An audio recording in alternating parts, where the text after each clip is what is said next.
Halo Sobat DBMO, apa kabarnya? Semoga Sobat dalam keadaan sehat dan bahagia selalu. Sebelum kita memulai, jangan lupa kasih like untuk adik-adik kita yang sudah kasih hormat terus dari kemarin. Pada masa modern seperti sekarang ini, pertahanan udara menjadi prioritas sebuah negara dan memiliki keunggulan tersendiri, bila dibandingkan pertahanan darat dan laut. Pertahanan udara, apalagi kalau menjadi dominasi udara, merupakan salah satu faktor penentu sebuah pertempuran.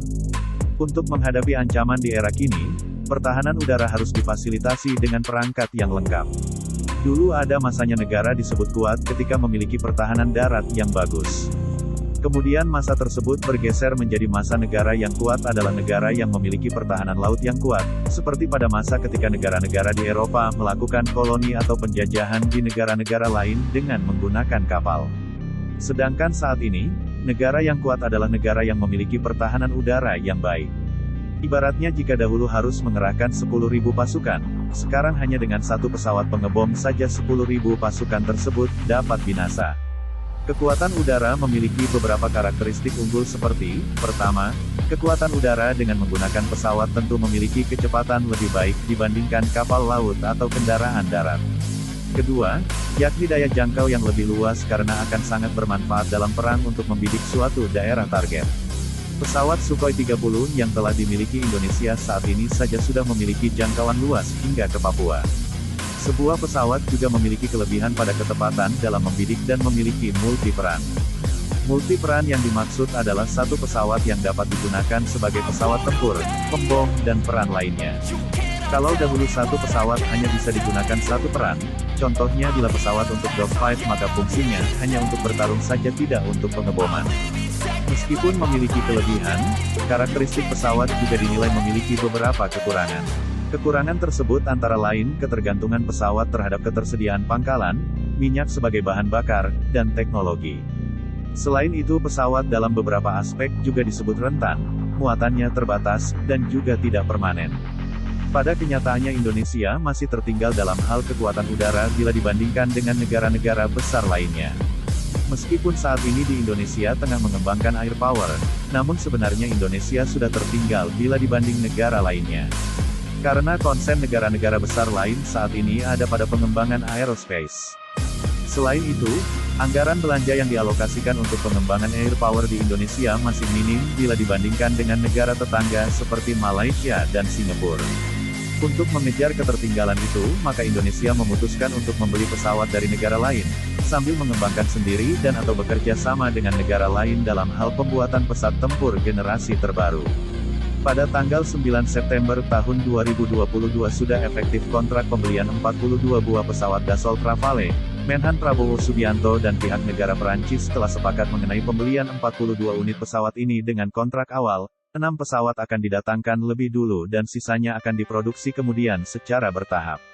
Dassault Rafale dalam bahasa Prancis secara berarti, hembusan angin, dan semburan api, dalam arti yang lebih militer. Pesawat tempur ini bermesin ganda buatan negara Prancis.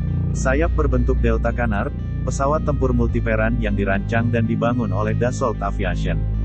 Dilengkapi dengan berbagai macam senjata, Rafale dimaksudkan untuk melakukan supremasi udara, pelarangan, pengintaian udara, dukungan darat, serangan mendalam, serangan anti kapal dan misi pencegahan nuklir.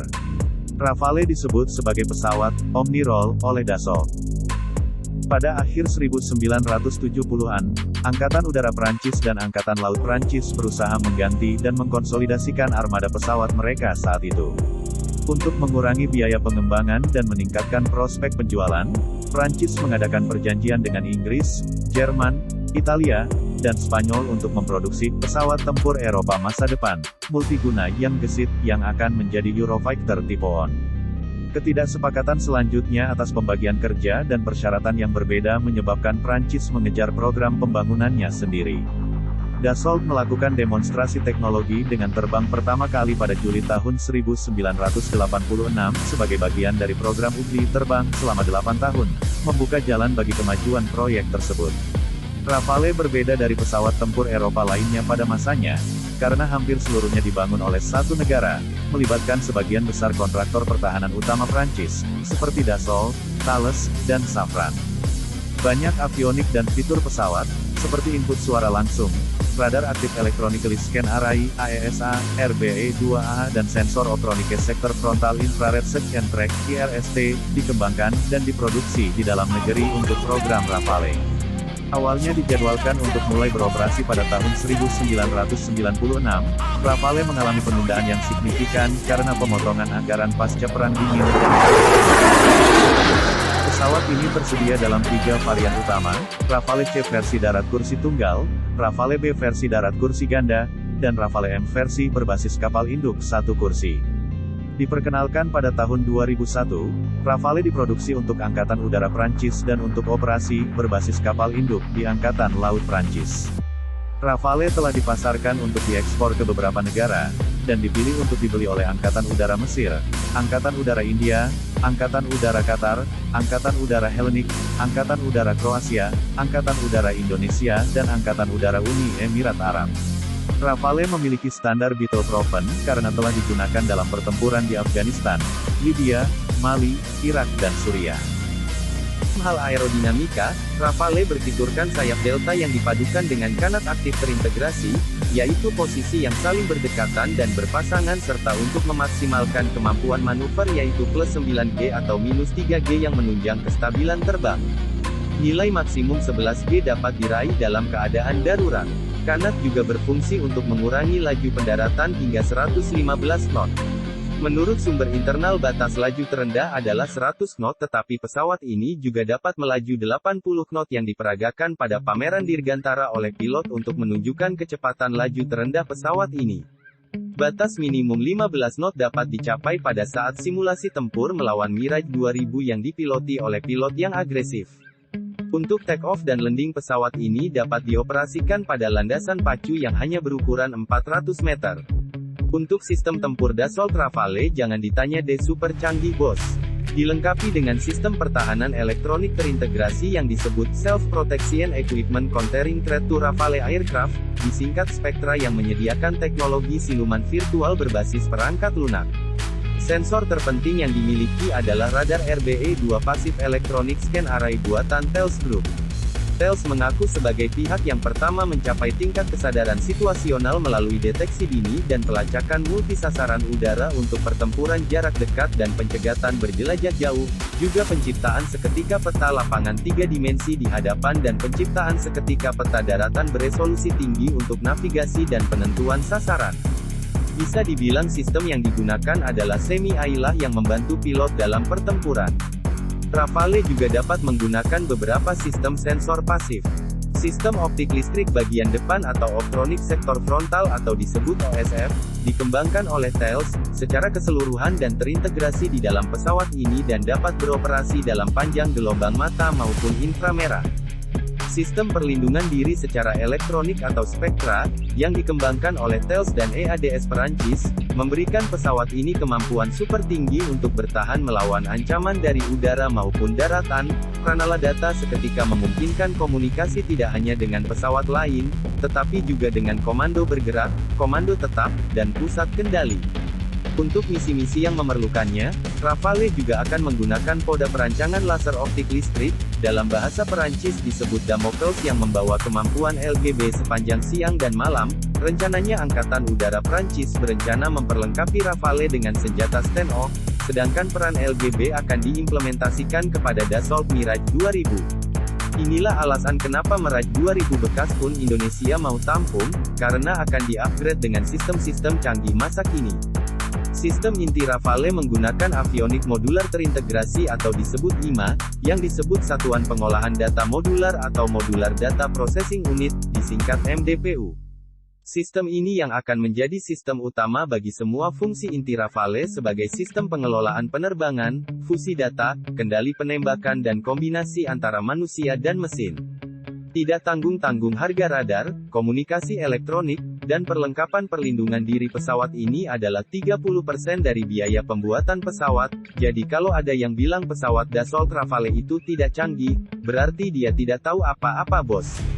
Penggunaan radar susunan terpindai elektronis aktif atau disebut AESA RBE2A, antena aktif buatan Thales digunakan untuk menggantikan susunan terpindai pasif RBE2 yang terpasang. Thales telah mengaplikasikan radar baru ini pada bulan Agustus tahun 2010 untuk digunakan pada Rafale generasi keempat. Skuadron pesawat yang diperlengkapi dengan radar AESA ini telah dioperasikan pada tahun 2012. Thales juga mengklaim bahwa radar AESA sangat berperan dalam hal meningkatkan kemampuan operasional pesawat dalam hal jelajah, kemampuan mencegat, kemampuan membuntuti, dan penangkalan. Untuk kokpit pesawat Dassault Rafale menggunakan kursi pelontar Mark 16F buatan Martin Baker, yang mampu digunakan pada laju 0 dan ketinggian 0. Kursi ini berkemiringan 29 derajat ke belakang untuk menambah toleransi gaya tekan gravitasi. Pintu kanopi pesawat ini dapat membuka ke sisi kanan. Sistem ini terintegrasi dengan generator oksigen yang disediakan untuk menghilangkan kebutuhan banyak kotak oksigen. Pada kokpit terdapat tampilan atas kepala head-up display, disingkat HUD, holografis bersudut lebar, dua tampilan serbaguna, multifunction display, disingkat MFD, yang merunduk dan merupakan panel datar berwarna, dan tampilan kolimetik pusat. Antar tindak pilot dan tampilan memanfaatkan sentuhan seperti penggunaan seluler saat ini. Dalam hal ini pilot menggunakan sarung tangan kulit berlapis sutera. Selain itu, dalam pengembangan sepenuhnya, pilot dilengkapi dengan pelekat kepala, head-mounted display, disingkat HMD, dua layar sentuh kecil serbaguna berada di posisi bawah sebelah kiri, yang digunakan untuk memilih berbagai fungsi seperti peralatan radio dan lain-lain. Sistem kemudi pilot menerbangkan pesawat ini dengan pengendali tongkat samping yang terletak di sisi kanan dan juga katup penutup di sisi kanannya. Kokpit Rafale juga direncanakan untuk menyertakan Direct Voice Input (DVI), yaitu sistem perintah suara yang dapat memungkinkan pilot memberikan perintah menggunakan suaranya. Terakhir, sebuah generator oksigen onboard oxygen generating system, disingkat OBOGS, yang berfungsi untuk meningkatkan kandungan oksigen dalam udara yang diambil oleh motor kompresor sehingga dapat diberikan langsung kepada pilot. Dengan OBOGS, produksi oksigen hampir tak terbatas. Otonomi pesawat tidak lagi dibatasi oleh pengiriman oksigen ke pilot, yang memungkinkan misi yang sangat panjang. Hal ini juga memfasilitasi logistik karena tidak lagi memerlukan produksi oksigen di darat, maupun pemuatan dan pemasangan botol terkompresi di atas kapal induk. Karena saringan molekuler dapat diregenerasi hampir beberapa kali, logistik disederhanakan dibandingkan dengan penggunaan botol oksigen konvensional. Navigasi Dassault Rafale menggunakan dua sistem navigasi inersia berbasis laser redundan tipe RL90 dari Sagem, dengan penerima GPS terintegrasi tipe NSS 100. Sistem Thales TLS 2020, yang menggabungkan ILS, MLS, dan POR. Altimeter AHV-17 juga berasal dari Thales. Komponen lainnya adalah sistem statis pilot dengan 4 probe multifungsi. Ini dipergunakan untuk mengukur baik tekanan dinamis dan tekanan statis, dari mana ketinggian dan kecepatan penerbangan tertentu dapat dihitung. Probe dipasang secara berputar di bawah badan pesawat depan. Pemasangan yang dapat diputar memungkinkan pengukuran yang sangat akurat, bahkan pada sudut datang atau geser yang tinggi. Sensor suhu udara dan es juga tersedia. Ada juga satu set sensor data yang disediakan oleh Goodrich Corporation, menjadikannya salah satu dari sedikit komponen yang tidak berasal dari perusahaan Prancis. Spesifikasi lengkap pesawat Dassault Rafale. Dioperasikan oleh satu atau dua orang tergantung tipe Rafale-nya. Panjang pesawat, 15,27 meter. Rentang sayap, 10,8 meter. Tinggi pesawat 5,34 meter. Luas sayap pesawat, 45,7 meter persegi. Berat kosong pesawat adalah, 9,500 ton untuk tipe C, 9,7 ton untuk tipe B, dan 10,1 ton untuk tipe M. Berat maksimum pesawat saat lepas landas adalah, 24,5 ton untuk tipe C dan 22,2 ton untuk tipe M. Pesawat ini menggunakan dua buah mesin, Snecma M88-2 turbofan.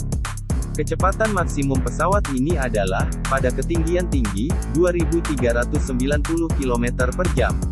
Untuk ketinggian rendah, 1.390 km per jam. Jangkauan maksimal pesawat ini sejauh 3.700 km. Radius tempur berkisar 1.852 km. Pesawat ini mampu terbang pada batas ketinggian 16.800 meter. Dalam hal persenjataan, Dassault Rafale dilengkapi dengan satu buah senjata api 30 mm tipe Gia 30719B Canon dengan 125 round. Untuk tipe M dapat membawa 9.500 kg bahan bakar eksternal dan persenjataan. Rudal yang dapat dipergunakan oleh Dassault Rafale adalah rudal udara ke udara tipe MICAIREM dan Magic II dan nantinya akan disupport menggunakan rudal MBDA Meteor. Untuk rudal udara ke tanah pesawat ini dapat menggunakan rudal MBDA Apache, SCALPEG, ASEM Hammer, GBU-12 PW2, AM-39 Exocet, rudal nuklir ASEM-PA, AS-30L dan Mark 82. Pesawat Dassault Rafale juga mempunyai pot penentu sasaran Thales Damocles, pot pengintaian RECONG, pot pengintaian Thales Areos, dapat membawa 5 buah tangki drop, dan dapat memuat pot pengisian bahan bakar Rafale ke Rafale.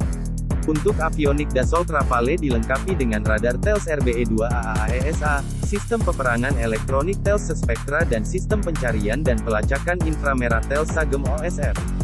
Nah, komplit banget ya spek pesawat Dassault Rafale ini. Namun sampai saat ini, pesawat ini masih diproduksi di pabrik milik Perancis dan gosipnya akan mulai dikirimkan secara bertahap mulai tahun 2026.